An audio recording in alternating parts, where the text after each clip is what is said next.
Hello, welcome back to Clinical Case Studies by Medical Quiz. Patient's chief complaint: I don't feel really sick, but my wife insisted I see a doctor for the past 3 weeks. I have had fatigue and weakness, no change in appetite. I feel soreness under my right rib cage. Not exactly pain, but uncomfortable while jogging. Red flag RUQ, right upper quadrant, discomfort plus fatigue more than 2 weeks, almost 3 weeks. Consider hepatic pathology. Uh, when we talk about right upper quadrant, we must think about it is related to a liver. History of present illness. Mr. DH is a 52 years old white male, previously healthy except for cholecystectomy 7 years ago. So, a history of past liver disease, fatigue and weakness started almost around 3 weeks ago. Differential diagnosis के लिए जो हमारे पास अब points निकल कर आते हैं यहाँ पे, एक वायरल हेपेटाइटिस आता है, एक NAFLD, auto immune hepatitis and cirrhosis भी हो सकता है यहाँ पर, अर्ली सिरोसिस। इन सब डिजीज़ को कंसीडर करते हुए अब हम आगे चलते हैं।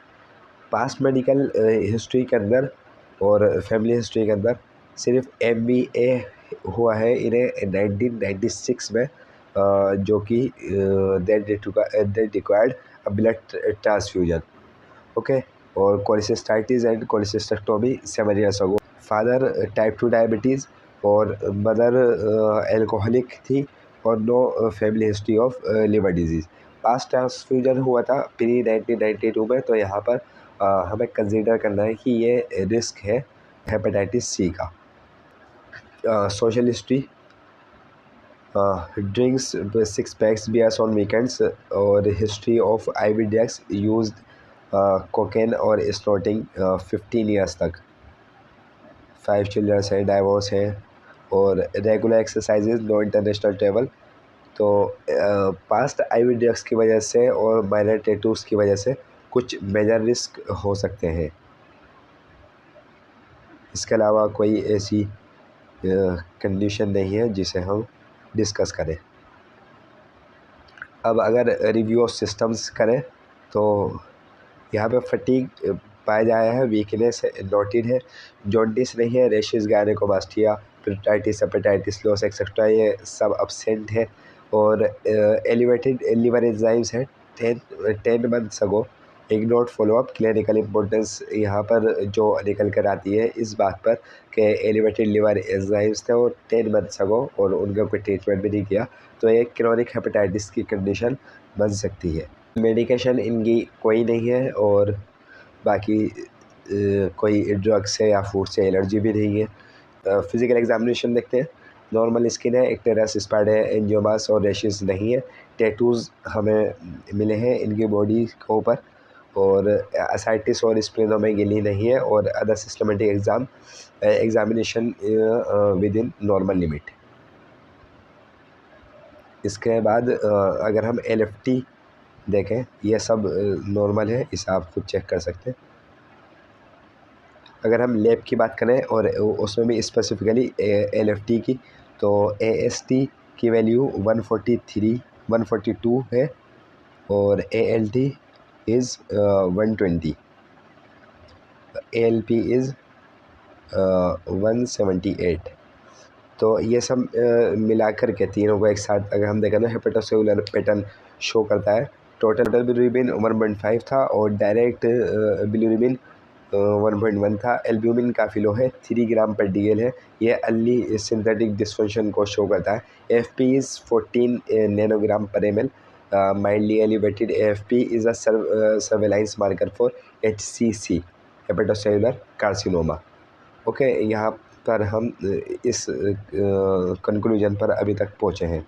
हमने जो जो चीज़ें नोट करी हैं वो ALT था, AST, P, bilirubin direct, indirect और total, and albumin. Serology testing में HCV RNA पॉजिटिव है, जिसमें 2.7 मिलियन कॉपीज़ हमें पाई गई है। HCV जीनोटाइप इसमें A आया है 1, CV जीनोटाइप 1 है, और IgG एंटी HCV भी पॉजिटिव है, और negative for HIV, HBV, HDV and HEV।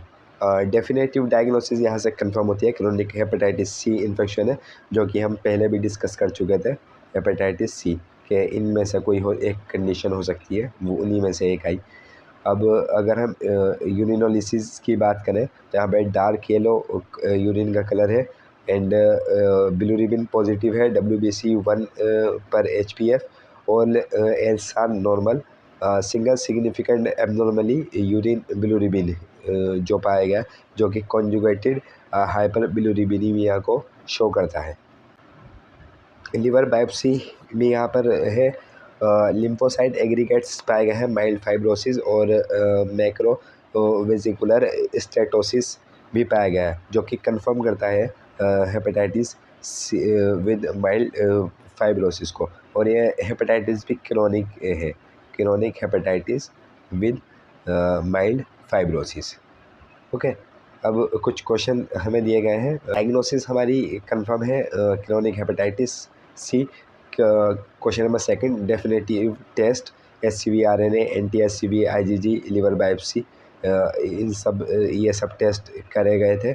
और रिस्क फैक्टर जो है हमारे केस में IV ड्रग यूज़ और टैटूज और पास्ट ट्रांसफ्यूजन, ये 3 रिस्क फैक्टर है।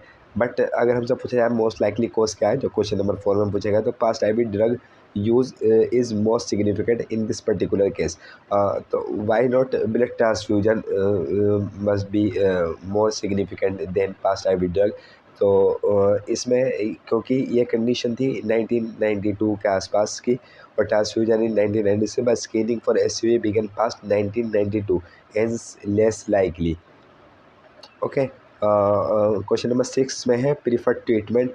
तो डायरेक्ट एक्टिंग एंटीवायरल दिया जाएगा, जिसे हम शॉर्ट में डाज बोल देते हैं। फॉर एग्जांपल सोफोसबुवीर, और इसके साथ हम बेल्पा टेस्वीर भी दे सकते हैं, और ये 12 वीक्स का तकरीबन कोर्स रहेगा इसका। Question number 7, why check vitamin A, D, E because fat soluble vitamin absorption impaired in liver disease.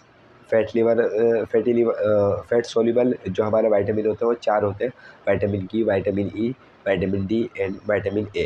Y AFP, because surveillance for hepatocellular carcinoma. Lines significance of AFP 14 slightly elevated है, इसे monitor किया जाएगा, but ये diagnostic नहीं है, क्योंकि हमने देखा कि यहाँ पे हेपेटोसेलुलर कार्सिनोमा के चांसेस हो रहे हैं, बट ये कोई कन्फर्मेटिव हमारी या फाइनल डायग्नोसिस नहीं है, क्योंकि स्लाइटली एलिवेटेड है, इसे हम मॉनिटर करेंगे। Question number 10, if liver fails cortisol metabolism, तो क्या होगा? BP में राइज, कोर्टिसोल मिनरल लो, कोर्टिकॉइड इफेक्ट की वजह से BP में rise. Question number 11, if aldosterone not cleared, so sodium increase हो जाएगा, पोटेशियम डिक्रीज हो जाएगा, जिसे हम हाइपरनेट्रीमिया और हाइपोकेलीमिया भी बोलते हैं।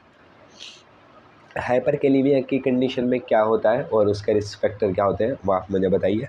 Question number 12, why WBC pattern viral?